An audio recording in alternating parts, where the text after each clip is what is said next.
Hello friends, स्वागत है आपका आपके अपने YouTube channel royal career online classes में। आज हम लोग इस क्लास में मैथ को पढ़ेंगे, जिसका एक्सरसाइज 3 दो चर वाले रैखिक समीकरण को जानेंगे। इससे पहले भी दो चर वाले रैखिक समीकरण का एक वीडियो अपलोड है, जो नहीं देखे होंगे उस वीडियो को जरूर देखिएगा, ताकि इस क्लास को समझने में और आसानी हो जाएगी।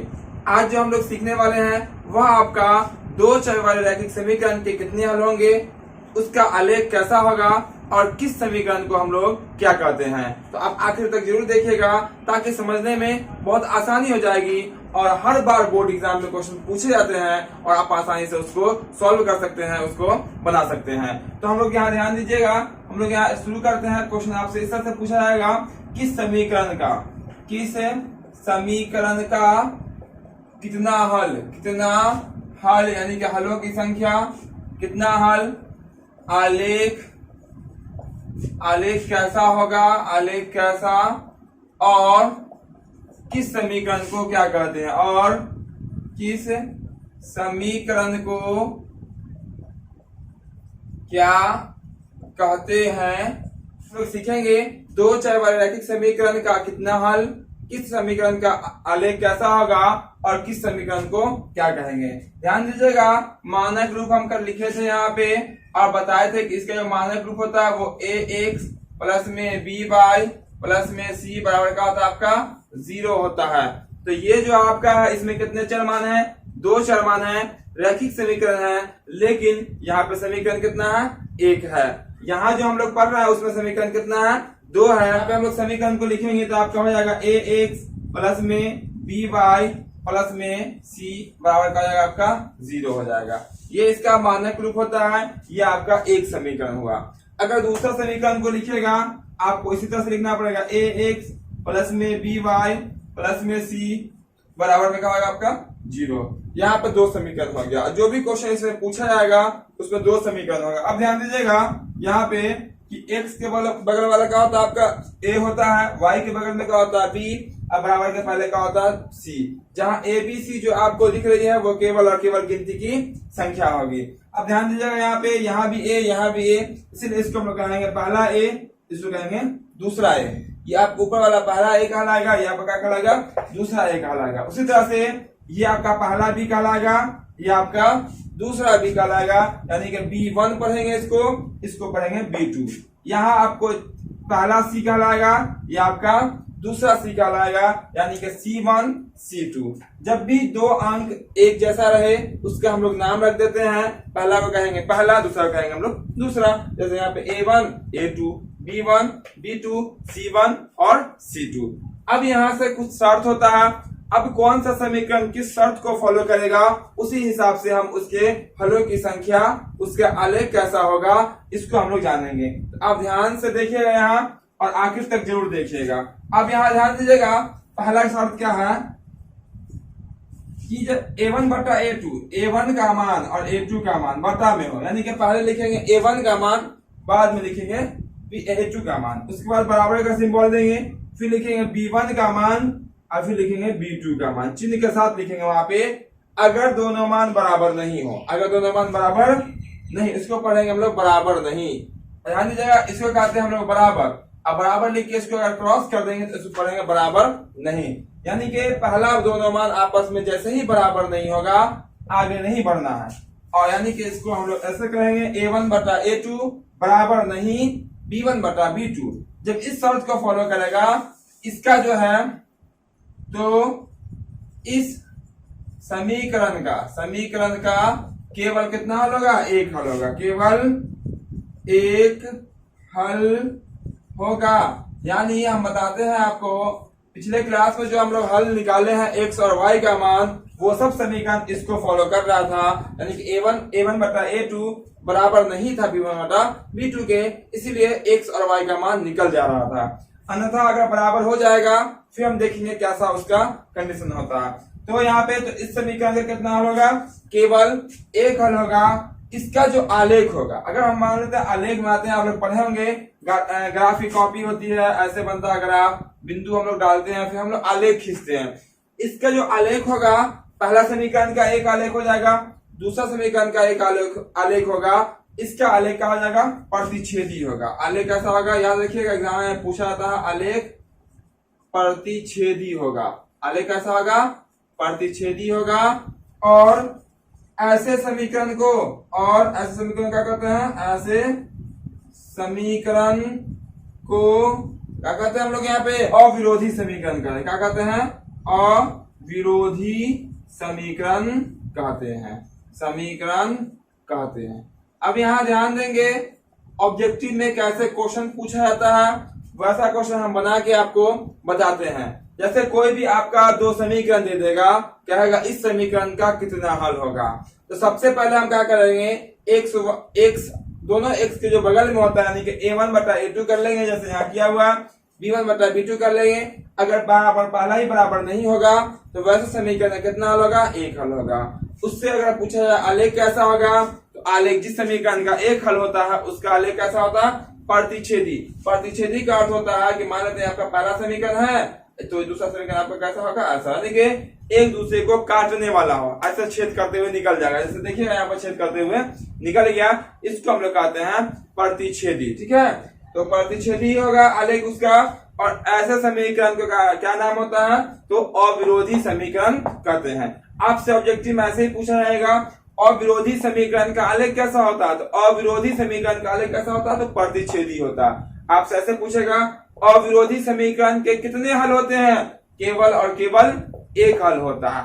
आपसे ऐसे पूछा जाएगा एक हल होने वाले समीकरण को क्या कहते हैं, अविरोधी समीकरण। आपसे ऐसे ही पूछ सकता है कि प्रतिच्छेदी आलेख के समीकरण को क्या कहते हैं हम लोग, तो हम लोग कहेंगे अविरोधी। ठीक है, इस तरह से घुमा फिरा के आपसे क्वेश्चन एग्जामों में पूछा जाता है। और हर बार बोर्ड एग्जाम में इसमें से क्वेश्चन आपको जरूर दिखेगा, आप निकाल के भी देख सकते हैं। अब हम लोग दूसरा देखते हैं। आपको कल बताए थे तीन टाइप होता है, तीन शर्त होता है इसमें। एक में एक हल होता है जैसे यहाँ पे है, किसी में अनेक हल होता है, किसी में कोई हल नहीं होता है। अब अनेक हल किस में होगा, कोई हल किस में, कोई नहीं हल किस में होगा, उसको अब हम लोग सीखते हैं। अब हम लोग दूसरा शर्त देख लेते हैं। आपका दूसरा शर्त जो है इस तरह से दिया गया है, a1 बटा a2, यानी कि पहला जो आपका x के जो बगल वाला होता है उसको हम लोग बटा कर लेंगे जैसे पहले किया है। उसके बाद बराबर करके b1 बटा b2 कर लेते हैं। अगर ये बराबर हो जाए, अगर पहला ही बराबर नहीं होगा, पहला शर्त में आ जाएगा।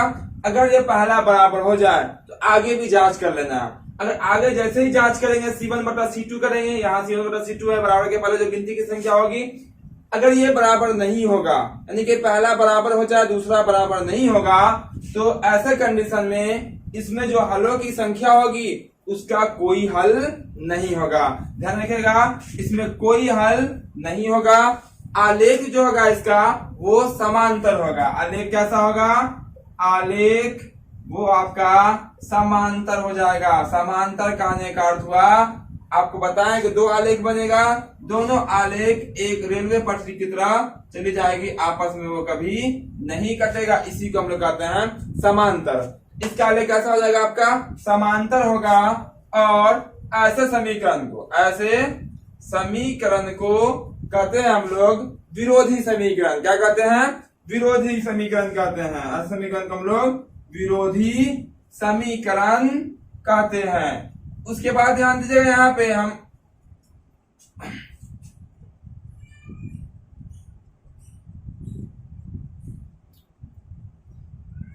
ऐसे समीकरण क्या कहते हैं हम लोग, विरोधी समीकरण कहते हैं। ध्यान दीजिएगा, यहाँ पे जैसे ही पहला बराबर हो जाएगा दूसरा बराबर नहीं होगा तो इसका आलेख जो है वो क्या होगा, समांतर हो जाएगा। और ऐसे समीकरण का जो हलों की संख्या होगी वो क्या होगी, कोई हल नहीं होगा।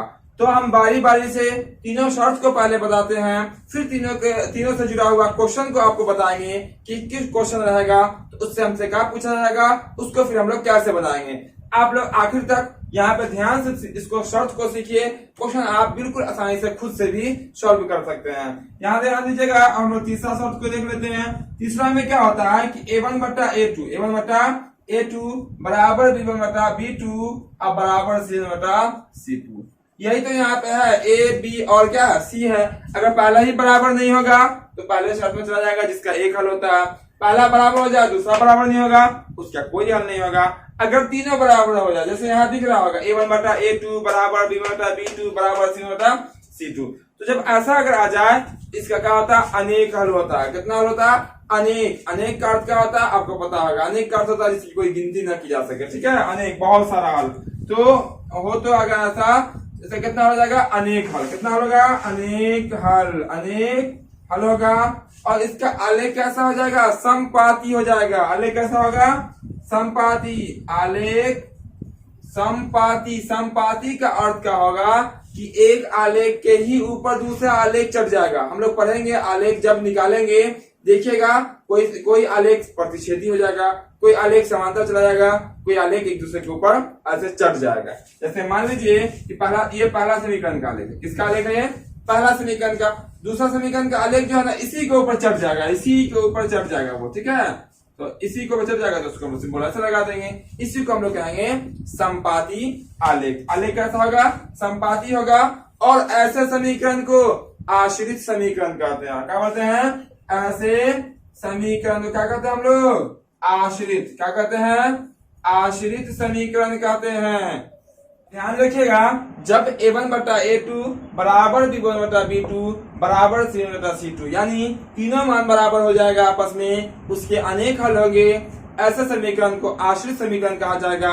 इसमें जो है एक होता है संगत, दूसरा होता है असंगत। ध्यान रखिएगा, सिर्फ और सिर्फ जिसमें पहला बराबर दूसरा बराबर नहीं होगा वो आपका असंगत होता है, और जिसमें जिसका एक हल और जिसका अनेक हल होगा वो आपका संगत होता है। याद रखिएगा, जो जिसका एक हल अनेक हल होगा यानी कि हल होगा उसको हम लोग संगत भी कहते हैं, और जिसका कोई हल नहीं होगा उसको असंगत भी कहते हैं। जब पहला बराबर नहीं हो उसका एक हल होगा, जब पहला बराबर दूसरा बराबर नहीं हो उसका कोई हल नहीं होगा, और जब तीनों बराबर हो जाएगा तो उसका अनेक हल होगा। अब हम लोग क्या करते हैं, कुछ एग्जाम्पल लेते हैं, और एग्जाम्पल की सहायता से हम लोग किस समीकरण का कितना हल होगा, उसका आलेख कैसा होगा, और उस समीकरण को हम लोग क्या कहेंगे उसको सीखते हैं। अब हम इस क्वेश्चन को देखते हैं। क्वेश्चन में आपका इस तरह से कहा गया है, ये आपका समीकरण है x plus 2y minus 3 equal में 0। फिर आपका दूसरा समीकरण है 2x प्लस y प्लस में 4 इक्वल में 0। बोला गया क्या कितना हल होगा और आलेख कैसा होगा। यहाँ पे ये क्वेश्चन दिया गया है, इस क्वेश्चन से हमसे पूछा गया है हल कितना होगा और इसका आलेख कैसा होगा। ध्यान रखिएगा, कल जो हम लोग या पिछले क्लास में जो पढ़े थे हम लोग उसमें हल निकालना था।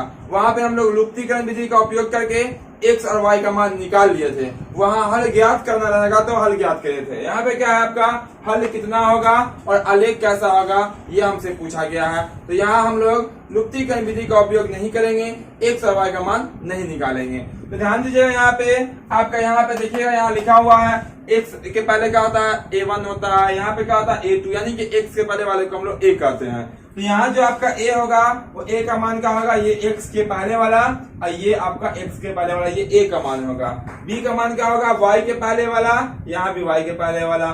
c का मान क्या होगा, जो केवल गिनती की संख्या होगी वो c का मान होगा। इसको ध्यान से पहले देख लीजिएगा, अगर बराबर के उस पार अगर दोनों है तो छोड़ दीजिएगा, एक अगर पहले है एक अगर बाद में है तो उसको बराबर के पहले ले आइएगा। चलिए इसको हम लोग सॉल्व करते हैं यहाँ पे, देखिए क्या इसका आंसर होगा। देखिए यहाँ पे पहला क्या होता है a1 बटा a2, क्या होता है a1 बटा a2। चलिए हम लिख लेते हैं तीनों बराबर में करके a1 बटा a2, या आप डायरेक्ट जो है ना इसका मान डाले। देखिए a1 का मान कितना होगा आपको, x के बगल में यहाँ पे क्या दिख रहा है, कुछ दिख रहा है आपको, नहीं दिख रहा है तो क्या होगा, 1 होगा, 1 बटा कितना रहेगा ये वाला 2। ओके, a1 बटा में a2। चलिए बराबर लेके चलते हैं अभी हम। फिर b1 बटा b2, b1 का मान कितना आपका 2 है, 2 अब बटा b2 का मान कितना 1। देखिए तो पहला बराबर है, पहला ही देखने से बराबर नहीं है। यहाँ 1 बटा 2 है, यहाँ 2 बटा 1 है। पहला ही जब क्लियर नहीं है, क्लियर पहले ही हो गया यहाँ पे, पहला ही बराबर आपस में नहीं है तो हम लोग आगे नहीं बढ़ेंगे। और जैसे ही पहला ही बराबर नहीं है तो हम लिख सकते हैं यहाँ पे, चूंकि यह जो है यह लिख सकते हैं यहाँ पे हम लोग, चूंकि यह a1 बटा a2 बराबर नहीं b1 बटा b2 के रूप का है। किसके रूप का है, a1 बटा a2 बराबर नहीं b1 बटा b2 के रूप का है। इसीलिए इसका कितना हल होगा, केवल और केवल एक हल होगा। इसीलिए क्या लिखेंगे यहाँ पे हम, इसका कितना हल होगा, एक हल। कितना हल, हमसे पूछा गया कितना हल, हम कहेंगे एक हल होगा। क्यों होगा एक हल, क्योंकि पहला ही आपस में बराबर नहीं है इसलिए एक हल होगा। क्या पूछा गया, आलेख कैसा होगा, जब एक हल है तो आलेख कैसा होगा, प्रतिच्छेदी होगा, तो एक हल होगा और आलेख कैसा होगा, और आलेख कैसा होगा आपका, वो प्रतिच्छेदी। क्या हो जाएगा यहाँ पे, आलेख प्रतिच्छेदी, आलेख कैसा होगा आपका, प्रतिच्छेदी होगा, आलेख कैसा होगा, प्रतिच्छेदी होगा। प्रतिच्छेदी का अर्थ आप लोग समझ ही गए होंगे, यानी कि आलेख ऐसे कटने वाला होगा, आलेख क्या होगा आपका, कटने वाला होगा। और इस समीकरण को क्या कहेंगे हम लोग, अविरोधी समीकरण कहेंगे। क्या कहेंगे, अविरोधी। हमसे पूछा नहीं गया कि समीकरण को क्या कहेंगे, फिर भी जानकारी होनी जरूरी है कि ऐसे समीकरण क्या कहते हैं हम लोग, अविरोधी समीकरण कहते हैं। यानी तीन जो नियम बताए हैं आपको, तीन जो शर्त बताए हैं, वह अगर तीन शर्त आपको अच्छे से आपको तीन शर्त बताए हैं, वह अगर तीनों शर्त आपको समझ में आ गया होगा तो ये बिल्कुल आसानी से आपसे निकल जाएगा। तो ध्यान से यहाँ देखिएगा, अगर समझ में नहीं भी आया होगा फिर भी देखिएगा अगर, तो आपको समझ में आ जाएगा। तो यह आपका पहला एग्जाम्पल था जिसमें एक हल आया और आलेख कैसा आया, प्रतिच्छेदी आया। चलिए अब हम लोग दूसरा एग्जाम्पल ले लेते हैं आपका। मान लीजिए कि आपका ये क्वेश्चन है 2x माइनस में 3y इक्वल में 5 प्लस में 5 बराबर में क्या आपका 0 है। 4x माइनस में आपका 6y माइनस में 2 बराबर में यहाँ पे का 0 है। यह आपका समीकरण है और आपसे पूछा गया कि इस समीकरण का कितना हल होगा, इस समीकरण का आलेख कैसा होगा, इस समीकरण को कहते क्या है, ये आपसे पूछा गया है। इसको हम लोग कैसे करेंगे, जैसे यहाँ बनाया है वैसे यहाँ बना लेते हैं हम लोग। फिर यहाँ से सॉल्व करते हैं। अब देखिएगा पहले क्या करते हैं हम लोग, a1 बटा a2 करते हैं। a1 का मान कितना है, 2 है तो 2, अब बटा a2 का मान कितना आपका 4, तो 4 लिख देना है, बराबर है तो बराबर। अब ध्यान दीजिएगा b1, देखिए यहाँ पे y के बगल में b होता है तो डबल b है, इसलिए b1 और b2 कहेंगे। तो b1 का मान कितना होगा आपका -3 हो जाएगा, कितना होगा -3, यहाँ -3 लिख दीजिए यहाँ पे, बटा b2 का मान कितना आपका, तो -6 है, कितना है -6, चिन्ह के साथ लिखेंगे। यहाँ ध्यान दीजिएगा, यहाँ प्लस था यहाँ भी प्लस, इसीलिए प्लस नहीं लिखे हैं, यहाँ माइनस है तो आप माइनस दीजिएगा, माइनस में 6 लिखिएगा, ठीक है। इतना बराबर c1 कितना आपका 5 है, 5 लिख दिए, बटा c2 कितना आपका -2 लिख दिए। जो चिन्ह था चिन्ह भी लिख दिए, अंक जो था अंक भी लिख दिए। अब ध्यान दीजिएगा यहाँ पे कुछ कटने वाला, यहाँ पे क्या है, कटने वाला काट लेते हैं हम लोग। 2 इकाई 2 और 2 दूना 4, काट के कितना हो गया आपका 1/2 हो गया। क्या आ गया यहाँ पे कट के 1/2, बराबर है तो बराबर दीजिए यहाँ पे, ठीक है। माइनस से माइनस कटेगा, बन गया प्लस, 3 इकाई 3 और 3 दूना 6 हो गया, यानी कि ये हो गया 1/2 बराबर। या क्या ये कटने वाला है 5 और 2 कभी आपस में नहीं कटेगा, यानी कि हो जाएगा ये -5/2, माइनस को ऊपर कर लेते हैं। अब यहाँ से देखने से ही लगता है कि ये दोनों आपस में बराबर है कि नहीं बराबर, बिल्कुल बराबर है। यहाँ पे दोनों आपस में बराबर है, लेकिन ये आपस में बराबर नहीं है, कहता है तुम अलग रहो, ठीक है, यानी कि ये बराबर नहीं है। अब देखिएगा इस किस नियम को फॉलो कर रहा है, ये जो है आपका सेकंड नियम को फॉलो कर रहा है, जिसमें क्या था a1 बटा a2 बराबर था b1 बटा b2, बराबर नहीं था c1 बटा c2। तो हम लिख सकते हैं यहाँ पे, चूंकि यह जो है किस नियम को फॉलो कर रहा है, a1 बटा a2 बराबर b1 बटा b2, अब बराबर नहीं c1 बटा c2 को फॉलो कर रहा है, यानी कि पहला बराबर है दूसरा बराबर नहीं है। तो जैसे ही जब भी पहला बराबर हो जाए दूसरा बराबर नहीं होगा, तो इस समीकरण के कितने हल होंगे, कोई हल नहीं होता। ऐसे समीकरण कितने हल होते हैं, कोई हल नहीं होता है। और आलेख कैसा होता है, समांतर रेलवे पटरी की तरह, या फिर समझिए सीधी होता है, खंबे की सीधी, दोनों जो खंबा होता है वो आपस में कभी कटता नहीं है, उसकी तरह, यानी कि उसको हम लोग समांतर कहते हैं। इसीलिए हम कह सकते हैं कि इसका कितना हल होगा, कोई हल नहीं होगा, कोई हल नहीं होगा। और इसका जो आलेख है वो आपका आलेख कैसा होगा, इसका यहाँ लिख देते हैं आपका, ठीक है, यहाँ से लिख देते, यहाँ पे लिख देते हैं, इसका कोई हल नहीं होगा। और आलेख कैसा होगा, आलेख जो है इसका समांतर होगा, कैसा हो जाएगा, आलेख समांतर होगा, आलेख कैसा होगा, समांतर होगा, यहाँ इसका लिखा हुआ आलेख समांतर होगा।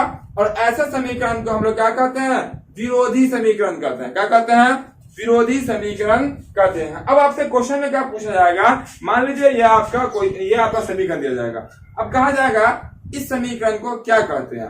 इस समीकरण को क्या कहते हैं, इसके लिए आपको जानना पड़ेगा कि किस नियम को फॉलो कर रहा है। ये जो फॉलो कर रहा है वो पहला बराबर है, दूसरा बराबर नहीं को फॉलो कर रहा है। तो जैसे ही पहला बराबर होगा, दूसरा बराबर नहीं होता है, वैसे समीकरण को हम लोग क्या कहते हैं, विरोधी समीकरण कहते हैं। और आपका आंसर आ जाएगा और आप आसानी से सही सही बना सकते हैं और नंबर पा सकते हैं। तो ध्यान दीजिए, यहाँ पे हम लोग इसको सॉल्व किए, पहला बराबर हो गया, दूसरा बराबर नहीं हुआ, इसको हम लोग क्या कहते हैं, विरोधी समीकरण कहते हैं। इसका कोई हल नहीं होता है और इसका हल क्या होता है, समांतर होता है। अब हम लोग तीसरा जो शर्त था जिसमें तीनों बराबर था, उसके एग्जाम्पल को देखते हैं। अब हम लोग इस क्वेश्चन को देखते हैं। आपका क्वेश्चन यहाँ पे इस तरह से कहा गया है, यह आपका दो चर वाले रैखिक समीकरण दिए हुए हैं। दो समीकरण दिया हुआ है, बोला गया क्या कितना हल होगा, इसका आलेख कैसा होगा। ध्यान दीजिए, यहाँ पे या तो समीकरण आपको बारी बारी से देगा, ये लिख देगा और लगा के इसको लिख के देगा, या आपको ऊपर नीचे करके देगा। वो इस समीकरण का निकालना है कितना हल और आलेख कैसा होगा, यानी कि हमें हलों की संख्या निकालनी है, हल निकालना नहीं है। अगर हल निकालिएगा भी तो आपका नहीं निकलेगा। तो यहाँ पे इसको हम लोग सॉल्व करते हैं। हम लोग मान बैठा लेते हैं a1 बटा a2, b1 बटा b2 और c1 बटा c2 पे। a1 बटा a2, a1 का मान कितना आपका 2 है, a2 का मान कितना आपका 4 है। उसके बाद ध्यान दीजिएगा, यहाँ पे बराबर कर लेते हैं। b1 का मान कितना होगा, -3, कितना होगा -3। b2 का मान कितना आपका -6, बराबर कर लीजिएगा। c1 का मान कितना आपका 5 है, c2 का मान कितना आपका 10 है। सबका मान यहाँ पे नोट कर लिए। उसके बाद देखिएगा क्या ये आपस में बराबर है। ऐसे डायरेक्ट रूप से बराबर नहीं दिख रहा आपस में। इसको यहाँ पे देखिएगा, ये आपको जरूर दिख रहा होगा कि जो भी अंक है वो आपस में कटने वाले अंक है। इसको हम लोग काट लेते हैं। जैसे 2 एकाएं 2, 2 दूना 4 कट जाएगा। माइनस से माइनस करके प्लस बन गया। 3 एकाएं 3, 3 दूना 6, फिर 5 एकाएं 5, 5 दूना 10। यही ऊपर नीचे कटेगा, कोना कानी यहाँ पे नहीं काटेगा क्योंकि बीच में क्या आपका बराबर है। उसका क्या करते हैं, यहाँ जो बचा आपका वो 1/2 आया, बराबर यहाँ का बचा आपका 1/2 आया, यहाँ जो बचा आपका वो भी 1/2 आया। तो ऊपर में आपको बराबर नहीं दिख रहा था, लेकिन वो आपस में कटने वाला था। जैसे ही हम लोग काटे, तीनों आपस में क्या हो गया, बराबर हो गया। आप देख रहे होंगे यहाँ पे तीनों मान क्या आया, आपस में बराबर आया है। जब तीनों मान आपस में बराबर हो जाए तो ऐसे समीकरण का कितना हल होता है, अनेक हल होता है। और इसका आलेख कैसा होगा, समपाती, यानी एक आलेख के ऊपर दूसरा आलेख चढ़ जाएगा। अगर ये आपको समझ में आ रहा होगा तो वीडियो को लाइक और दोस्तों के साथ शेयर जरूर करेंगे। इसके बाद हम लोग क्या करेंगे, यहाँ लिख देते हैं नीचे में, चूंकि यह जो है किसके रूप का, a1 बटा a2 बराबर b1 बटा b2 बराबर c1 बटा c2 के रूप का है, के रूप का है, इसके रूप का है। इसीलिए इस समीकरण का कितना हल होगा, अनेक हल होगा। कितना हल होगा, इसीलिए कितना हल होगा इसका, अनेक हल, अनेक हल होगा। आलेख कैसा होगा इसका, तो आलेख जो होगा वो आपका समपाती, क्या होगा आपका, समपाती होगा। क्या होगा, समपाती, यानी कि एक के ऊपर ही दूसरा चढ़ जाएगा। और ऐसे समीकरण को क्या कहते हैं हम लोग, ऐसे समीकरण कहते हैं आश्रित समीकरण। क्या कहते हैं, आश्रित, आश्रित, आश्रित समीकरण कहते हैं, आश्रित समीकरण कहते हैं। उम्मीद करते हैं तीनों शर्त आपको बिल्कुल आसानी से समझ में आ गया होगा और 3 एग्जाम्पल भी आपको समझ में आ गया होगा। एग्जाम में समझ लीजिए कैसे क्वेश्चन पूछा जाता है। मान लेते हैं यहाँ पे आपका ऑब्जेक्टिव में क्वेश्चन इस तरह से पूछा जाएगा, अविरोधी, अविरोधी समीकरण के कितने हल होते हैं, कितने हल होते हैं, अविरोधी समीकरण के कितने हल होते हैं, यह आपका मान लेते हैं क्वेश्चन है। अब यहाँ पे ऑप्शन आपको रहता है ऑब्जेक्टिव में, ऑप्शन दे देगा एक, ऑप्शन दे देगा कोई नहीं, ऑप्शन दे देगा अनेक, ऑप्शन डी में दे देगा आपका 2। तो यहाँ पे जो सही आंसर होगा वो आपको जब तक शर्त नहीं मालूम होगा तब तक आप कंफर्म आंसर नहीं कर सकते हैं। तो शर्त जो तीनों है, तो उसमें जो है अविरोधी, जब हम लोग देखे होंगे अविरोधी कहते किसको है, जिसका पहला ही बराबर नहीं होता है वो समीकरण क्या कहलाता है, आपका अविरोधी कहलाता है। और अविरोधी के कितने हल होते हैं, तो एक हल होता है। केवल कितना हल होता है, एक हल होता है। इसका आंसर क्या होगा, एक हल, या हम कह सकते हैं केवल एक हल। इस तरह से ऑब्जेक्टिव में क्वेश्चन पूछे जाते हैं। जैसे मान लीजिए कि दूसरा क्वेश्चन आपको इस तरह से कहेगा, संपाती, क्या बोलेगा, संपाती समीकरण के कितने हल होते हैं, कितने हल होते हैं। इस तरह से आपका क्वेश्चन रहेगा। अब आपसे कहा जाएगा संपाती समीकरण के कितने हल होते हैं। आपको संपाती समीकरण होता क्या है, कहते हैं किसको संपाती समीकरण, ये आपको मालूम होना जरूरी है। तो संपाती समीकरण जो आपका होता है, जब तीनों मान आपस में बराबर हो जाता हो, जब तीनों मान आपस में बराबर हो जाता हो, उसको हम क्या कहते हैं, आश्रित कहते हैं। क्या कहते हैं, आश्रित कहते हैं। और यहाँ पे जैसे ये आश्रित समीकरण कहते हैं, इसका जो आलेख होता क्या होता है, आलेख जो होता है वो क्या होता है आपका संपाती होता है। तो यहाँ पे क्वेश्चन में इस तरह से क्या होगा, संपाती समीकरण के जगह पे क्या रहेगा, आलेख, संपाती आलेख, आलेख, संपाती आलेख के कितने हल होते हैं। तो संपाती आलेख जब होता है तो उस समीकरण के कितने हल होते हैं, इसका आंसर क्या हो जाएगा आपका, अनेक। क्या हो जाएगा यहाँ पे, अनेक हल, अनेक हल हो जाएगा। तो क्वेश्चन पे डिपेंड करता है क्वेश्चन आपसे क्या पूछा गया है। इस तरह से घुमा फिरा के आपसे क्वेश्चन पूछा जाएगा। जैसे कहेगा आपको कि समांतर आलेख वाले समीकरण के कितने हल होते हैं। तो जिस समीकरण का समांतर आलेख होगा उस समीकरण के कितने हल होंगे, तो कोई हल नहीं होगा। तो आपको करना क्या है, तीनों शर्त को आप देखिएगा ध्यान से, आप प्रैक्टिस कीजिएगा, आपको तीनों शर्त आसानी से याद हो जाएगा। जब शर्त याद हो जाएगा, कोई भी यहाँ पे क्वेश्चन रहेगा उस शर्त पे ले जाना है, उस पे देखना है किसको फॉलो कर रहा है, जिसको फॉलो करेगा वही आपका आंसर हो जाएगा। उम्मीद करते हैं आज का क्लास आपको बहुत अच्छा लगा होगा। तो वीडियो को लाइक, शेयर और कमेंट जरूर करेंगे। साथ ही साथ जो चैनल पे नए हो, चैनल को सब्सक्राइब करके बेल आइकन को ऑन कर देंगे, ताकि जो भी एजुकेशनल वीडियो अपलोड होगी उसका नोटिफिकेशन सबसे पहले आप तक पहुंचेगा। तो हम लोग अगले दिन इसके आगे वाले टॉपिक को पढ़ेंगे और आपकी पूरी तैयारी इस चैनल पे कराई जाएगी।